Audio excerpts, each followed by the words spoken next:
Megawati bongkar penyebab Ganjar Mahfud kalah. Rakernas 5 PDIP, Megawati banyak singgung kepemimpinan Jokowi. Sudirman Said tak rela Jakarta dipimpin gubernur yang hanya jadikan jabatan batu loncatan ke Pilpres. Jarod sebut kader yang melanggar etika tak diundang ke Rakernas, sindir Jokowi dan Gibran. Halo sahabat pojok, minggu ini kita akan menyajikan berita-berita terupdate, aktual dan berbagai informasi menarik lainnya selama sepekan. Bersama saya Putri Anju di program Resum Pojok Negeri Media.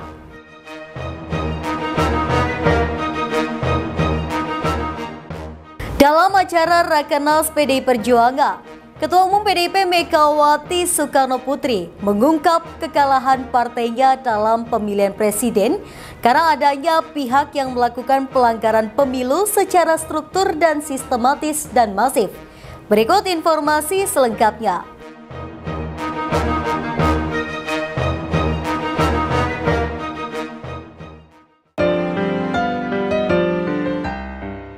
Ketua Umum PDIP Megawati Soekarnoputri mengaku kerap ditanyakan alasan kekalahan Capres-Cawapres nomor urut 3 Ganjar Pranowo dan Mahfud MD. Megawati menyampaikan ini ketika pidato dalam acara Rakernas 5 PDIP di kawasan Jakarta Utara Jumat 24 Mei 2024. Presiden kelima Republik Indonesia ini pun justru kembali bertanya soal penjagaan selama proses pencoblosan berlangsung. Ia juga meminta mereka yang bertanya soal kekalahan itu untuk bertanya kepada pihak yang melakukan pelanggaran pemilu secara terstruktur, sistematis, dan masif atau TSM. Kasihan loh, aku kan kalau sekarang ketemu orang nggak tahu tuh untuk menyenangkan atau sebetulnya nggak benar. Ibu, kenapa ya kok Pak Ganjar, Pak Mahfud kalah ya? Padahal saya tuh nyoblosnya itu Pak Mahfud sama Pak Ganjar loh. Ya mana saya tahu, kenapa kamu nggak jaga? Aku bilang gitu. Orang rasanya juga sampai kita tungguin loh. Ya tanya sana sama yang bikin TSM. Perjuangan ini tidaklah mudah, sebab apa yang terjadi benar-benar sebagai menurut saya badai anomali. Anomali itu tidak bisa diprediksi. Bisa terjadi seperti begitu saja, meledak begitu, dang gitu.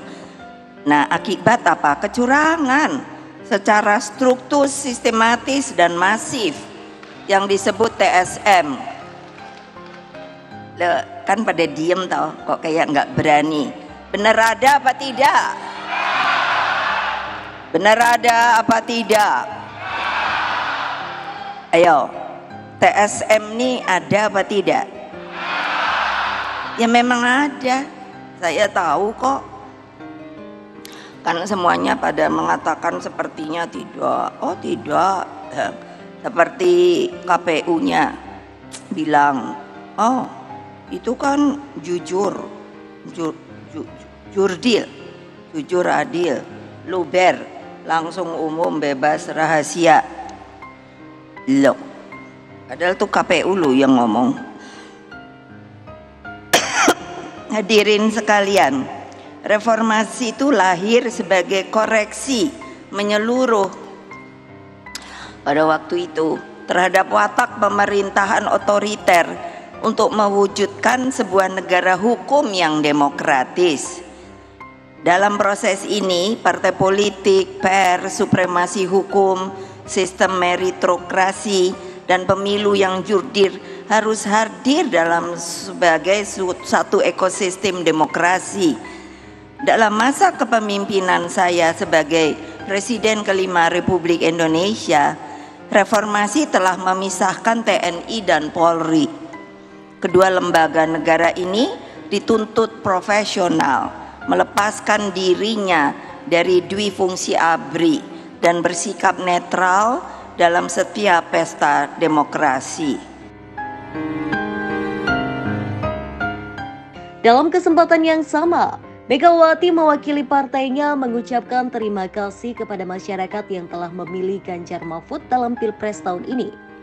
Secara khusus, ia juga mengucapkan terima kasih kepada partai politik lain yang juga mengusung Ganjar Mahfud, yakni P3, Perindo, dan Hanura. Lalu Megawati Soekarnoputri menegaskan bahwa PDIP sebagai partai yang pernah melalui badai sejarah akan tetapi berani melawan segala bentuk ketidakadilan. Presiden kelima Republik Indonesia itu lantas menyebut bahwa dirinya tak takut jika dianggap sebagai provokator. Sebab kata dia, semua itu demi bangsa dan negara yang lebih baik.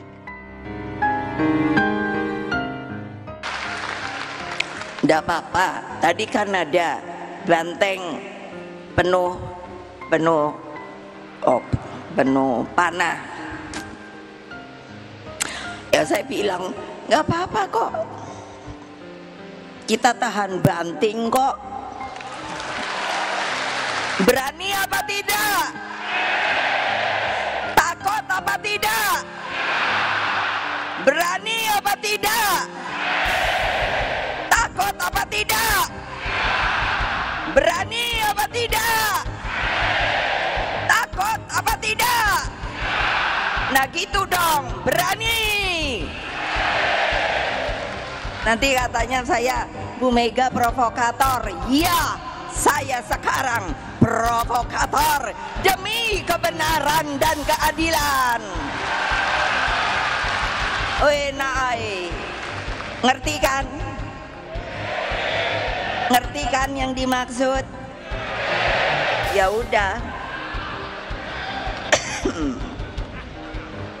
Kenapa toh?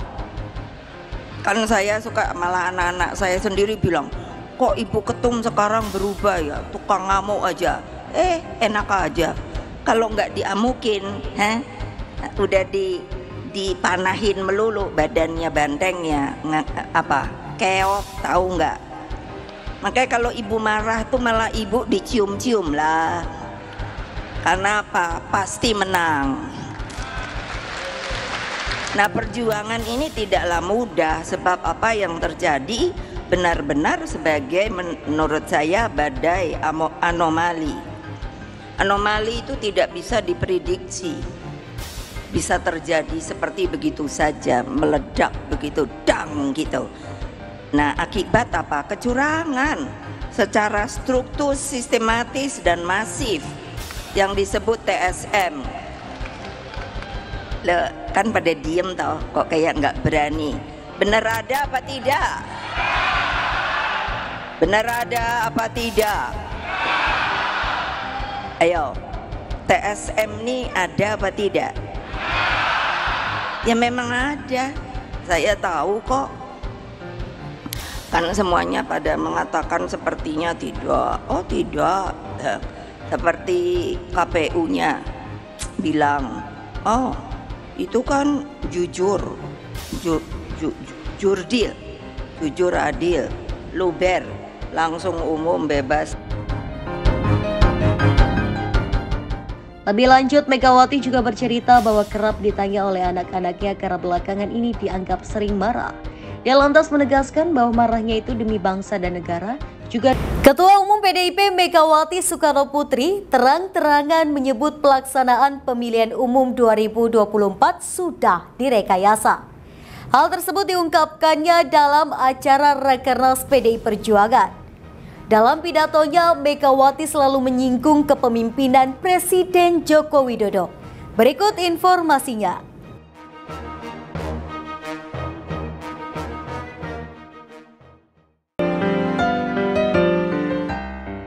Para kader PDI Perjuangan mendadak meneriakan nama Presiden Joko Widodo saat rapat kerja nasional 5 PDIP Jumat 24 Mei 2024.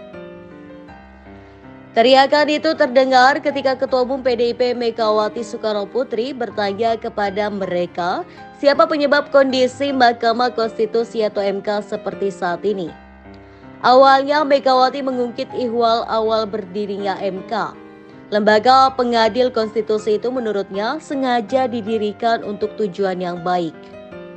Ia kemudian mengungkit bahwa ketika gedung MK saat ini hendak dibangun, dirinya bahkan sampai turun tangan membantu untuk mencarikan lokasi terbaik. Hingga pada akhirnya markas 9 hakim konstitusi bekerja itu diputuskan didirikan di Jalan Medan Merdeka Barat nomor 6 Gambir, Jakarta Pusat. Lokasinya pun hanya berjarak kurang lebih 600 meter dari lokasi Istana Negara.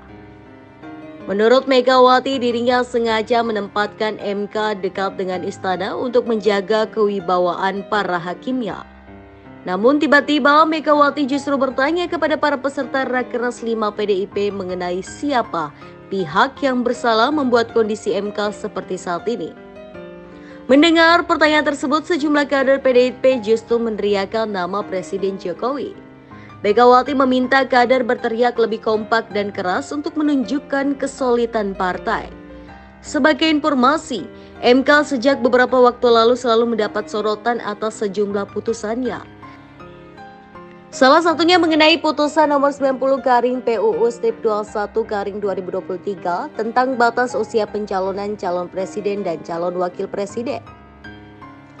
Putusan yang diambil saat MK masih dipimpin Anwar Usman, ipar Presiden Jokowi itu, dinilai memberikan karpet merah bagi Gibran Rakabuming Raka untuk mencalonkan diri di kontestasi Pilpres 2024.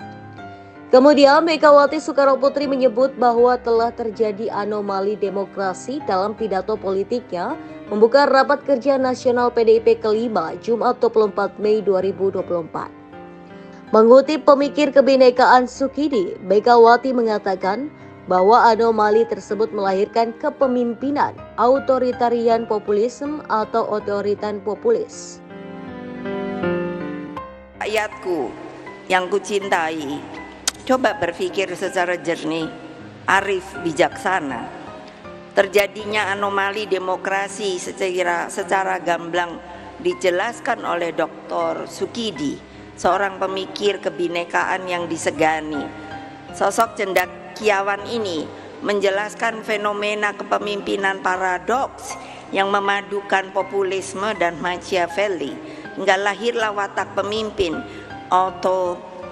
authoritarian populism. Dalam karakternya yang seperti ini, hukum pun dijadikan pembenar atas tindakannya yang sepertinya memenuhi kaidah demokrasi, namun sesungguhnya hanyalah prosedural. Disinilah hukum menjadi alat, bahkan pembenar dari ambisi kekuasaan itu. Inilah yang oleh para pakar disebut dengan autocratic legalism. Ini bukan saya ngomong loh, nanti mulut saya yang ngeluarin, tapi ini kan para pakar. Lah bayangkan dong, pakai revisi undang-undang MK yang menurut saya prosedurnya saja tidak benar. Kemudian dia menjelaskan bahwa karakter dari kepemimpinan tersebut adalah menjadikan hukum sebagai pembenar atas tindakannya yang sepertinya memenuhi kaidah demokrasi padahal hanya prosedural. Megawati lantas menyinggung proses revisi undang-undang atau UU Mahkamah Konstitusi atau MK yang dinilai tidak benar prosedurnya, sebab dilakukan secara tiba-tiba di masa reses DPR Republik Indonesia. Sebelumnya Megawati mengatakan telah terjadi badai anomali demokrasi. Dia bahkan terang-terangan menyebut pelaksanaan pemilihan umum 2024 sudah direkayasa. Namun Megawati menegaskan bahwa PDIP diajarkan untuk percaya kebenaran pasti menang, yakni Satyam Eva Jayate sebagaimana tema dalam Rakernas kelima PDIP. Nah ini bayangin Pak Dr. Sidunata, aku baca aja, hebat banget. Dia hanya mau orang mengerti, harapannya adalah matahari dan jagonya adalah penderitaannya sendiri. Ia percaya ratu adilnya tak lain hanyalah manunggalnya penderitaan dan harapan. Laksana manunggali kawula lan Gusti. Mereka wong cilik itu bukanlah kalah. Mereka hanya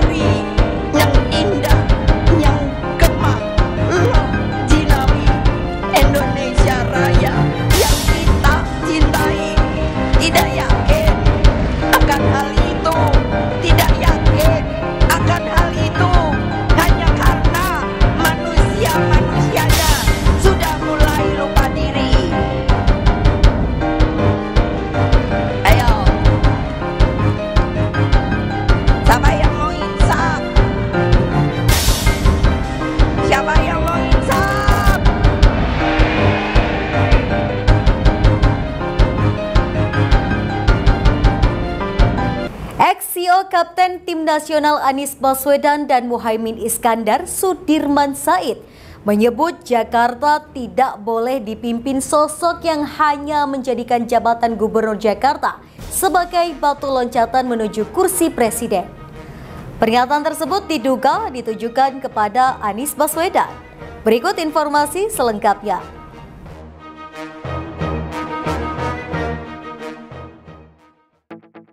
Sudirman Said mengeluarkan pernyataan menohok yang diduga ditujukan kepada Anies Baswedan. Padahal Sudirman Said merupakan CEO Kapten Anies Baswedan dan Muhaimin Iskandar di Pilpres 2024. Sudirman Said bicara alasannya maju di Pilkada Jakarta 2024. Sudirman Said menyebut Jakarta tidak boleh dipimpin sosok yang hanya menjadikan jabatan Gubernur Jakarta sebagai batu loncatan menuju kursi presiden. Meski tak menyebut nama, pernyataan Sudirman Said ini dinilai mengarah ke Anies Baswedan. Pasalnya Anies Baswedan maju ke Pilpres 2024 bermodalkan elektabilitas saat menjadi Gubernur Jakarta. Ex-CEO Kapten Tim Nasional Anies Baswedan dan Muhaimin Iskandar ini buka suara soal kesiapan dirinya untuk bertarung dalam Pilkada Jakarta 2024.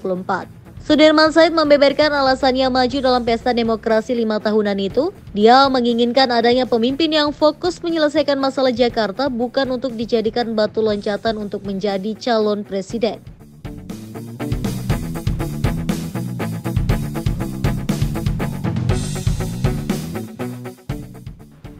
Menurut pria kelahiran Brebes itu, dirinya ingin memimpin Jakarta lantaran sebelumnya menjadi ibu kota, kini akan menjelma menjadi kota pusat perekonomian. Sehingga menurutnya Gubernur Jakarta di masa depan harus bisa menjadi partner pemerintah pusat yang baik.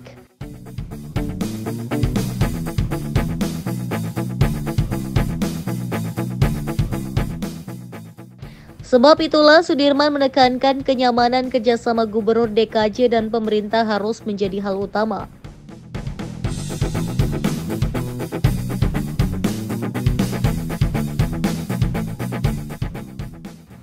Sebelumnya, Sudirman Said juga memastikan akan diskusi bersama Anies Baswedan terkait Pilkada Jakarta.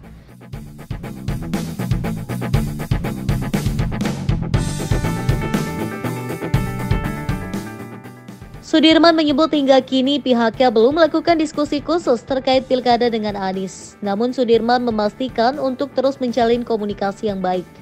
Sejak mengurus pemilihan presiden atau pilpres, pihaknya sudah berkomunikasi dengan partai mengenai keterlibatan dalam pilkada yang terus dipertimbangkan. Selain itu, dia menyatakan tidak bisa mewakili untuk menjawab pertanyaan terkait maju atau tidaknya Anies dalam ajang pilkada DKI. Kendati demikian, dia tidak menampik untuk menaruh harapannya mendapat dukungan dari Anies demi maju menjadi Gubernur Jakarta.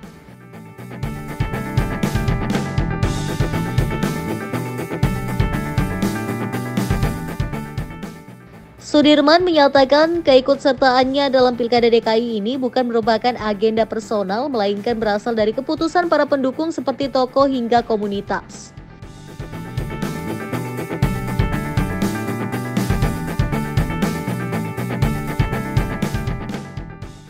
Sementara itu, saat ini Anies sedang digadang-gadang bakal ikut Pilkada Jakarta. Bahkan muncul wacana menduetkan dengan Prasetyo Edi Marsudi, politisi PDIP. Pengamat politik Ujang Komarudin menyatakan, Anies memang masih laku untuk ikut Pilkada Jakarta karena investasi politik yang telah dilakukannya selama ini. Siap bersaing dengan Anies.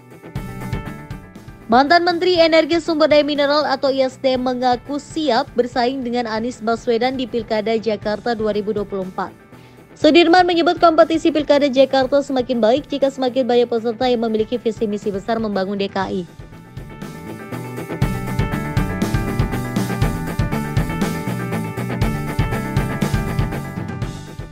Sudirman sendiri mengaku siap untuk maju dalam Pilkada DKJ 2024 saat ditanya. Ia telah berkomunikasi dengan berbagai partai termasuk Partai Nasdem yang sudah menyatakan membuka diri mencalonkan Sudirman Said sebagai cagup DKJ. Namun Sudirman belum bisa memastikan apakah partai politik akan memberikan dukungannya secara langsung.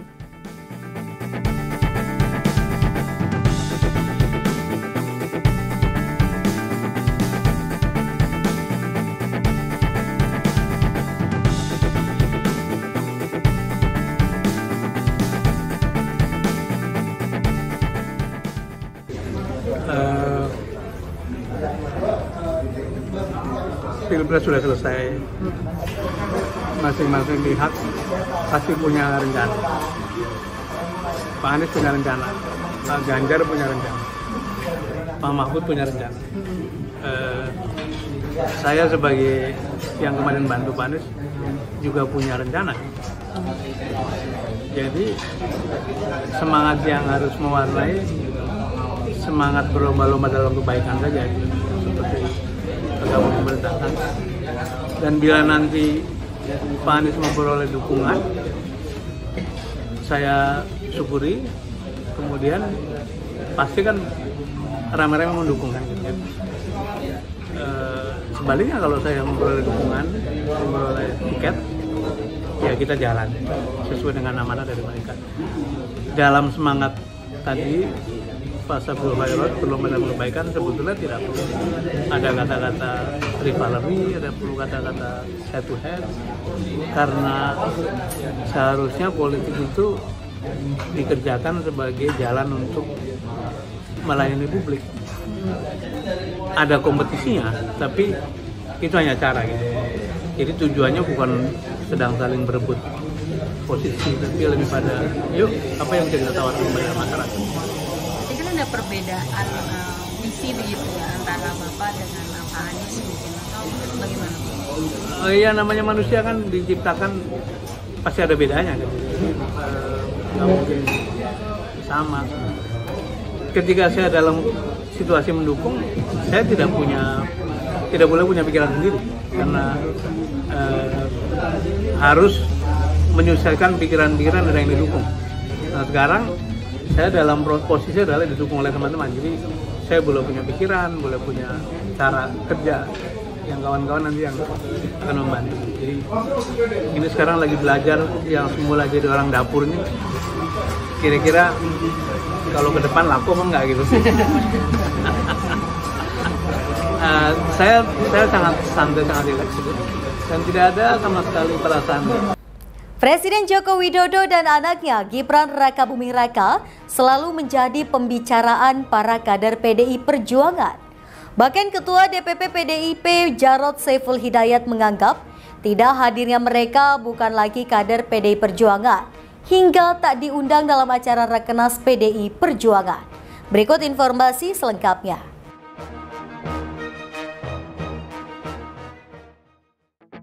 PDIP menggelar Rakernas 5 di Beach City International Stadium Ancol, Jakarta Utara, Jumat 24 Mei 2024. Yang menjadi perhatian tentu ketidakhadiran Presiden Jokowi dan putranya Gibran Rakabuming. Pasalnya, meski hubungan keduanya dengan PDIP renggang, namun belum dipecat sebagai kader PDIP.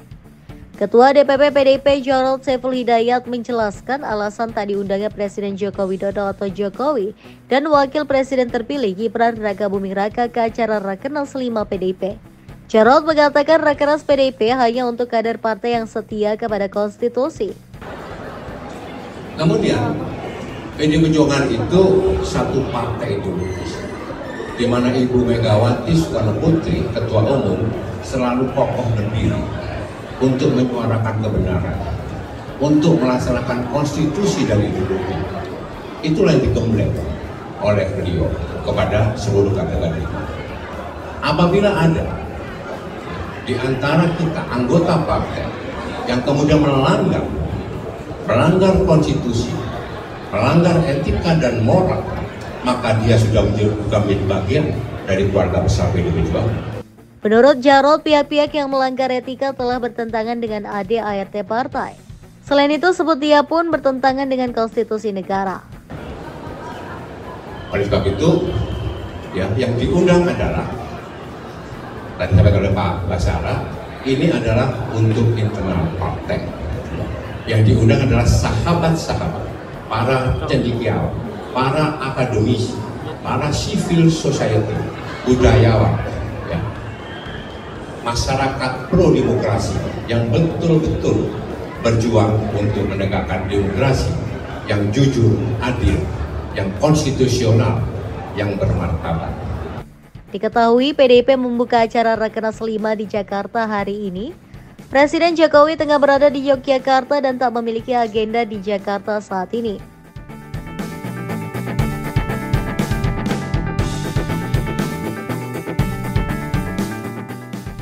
Dalam Rakernas PDIP yang digelar selama 24 hingga 26 Mei ini, Megawati dijadwalkan akan memberikan pidato politiknya. Rakernas tersebut juga akan membahas keputusan sikap PDIP apakah akan berada di dalam atau di luar pemerintahan Prabowo Subianto dan Gibran Rakabuming Raka ke depannya. Menteri Jokowi diundang. PDIP menggelar Rakernas kelima di Beach City International Stadium Ancol, Jakarta Utara siang ini.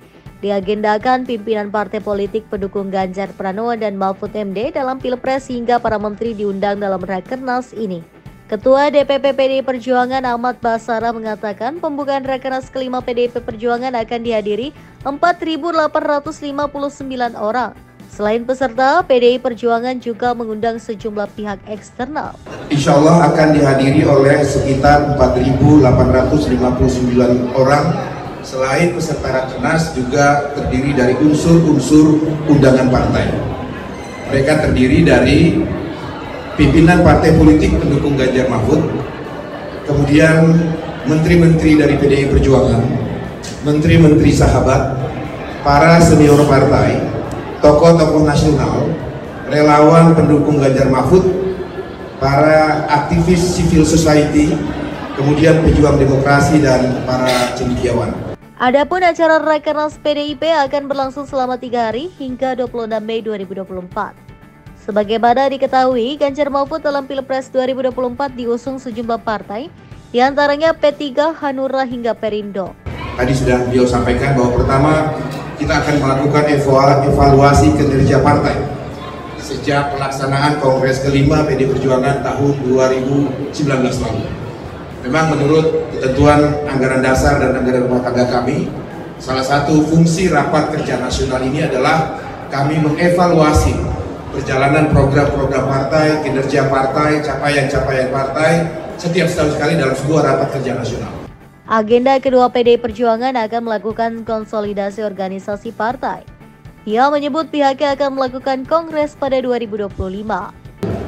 Kemudian kita juga akan melakukan konsolidasi organisasi partai dengan mengembalikan siklus kongres kembali ke tahun 2025. Karena menurut jadwal kongres seharusnya dilaksanakan pada tahun 2019 ini. Tetapi karena agenda-agenda nasional lainnya, termasuk pelaksanaan Pilpres dan Pileg kemarin yang baru dilaksanakan dan November nanti kita akan melaksanakan Pilkada serentak, maka untuk kebutuhan konsolidasi dan pemantapan organisasi partai mensukseskan agenda-agenda nasional bangsa itu, maka kongres akan diputuskan dikembalikan dalam siklus 5 tahunan di 2025 yang akan datang. Dan instansi musyawarahnya itu dilakukan pada rapat kerja nasional pada kali ini. Agenda lainnya yakni akan ada konsolidasi untuk pembahasan Pilkada 2024. PDIP juga akan membahas sikap politik partainya untuk pemerintah Prabowo Subianto dan Gibran Rakabuming Raka ke depan. Yang ketiga, tadi sudah disinggung Mas Jarod, kita akan melakukan konsolidasi organisasi untuk pemantapan Pilkada serentak tahun 2024, saya kira tidak perlu saya ulangi lagi. Dan yang kelima, yang tidak kalah pentingnya adalah Kongres ini akan memutuskan dan memantapkan serta menetapkan Rakernas 5 maksud saya, akan membahas, memantapkan dan kemudian memutuskan hal-hal yang menjadi sikap politik resmi Partai Demokrasi Indonesia Perjuangan. Baik sikap politik menyangkut kebijakan internal organisasi maupun sikap politik yang menyangkut sikap eksternal organisasi. PDIP juga akan membahas kondisi politik mempertimbangkan situasi global, termasuk di dalamnya akan ada diskusi terkait dampak dari krisis moneter dunia.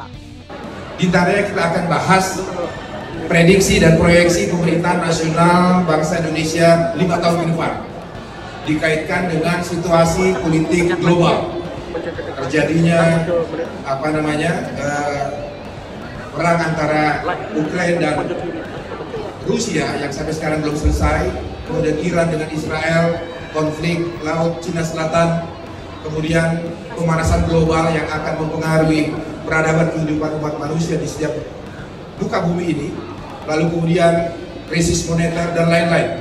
Itu tadi berita terhangat selama sepekan ini. Nantikan berita lainnya di web kami di pojoknegeri.com dan di channel YouTube Pojok Negeri Media. Jangan lupa untuk komen, like, dan subscribe channel kami. Kami undur diri, sampai jumpa di Resum pekan depan.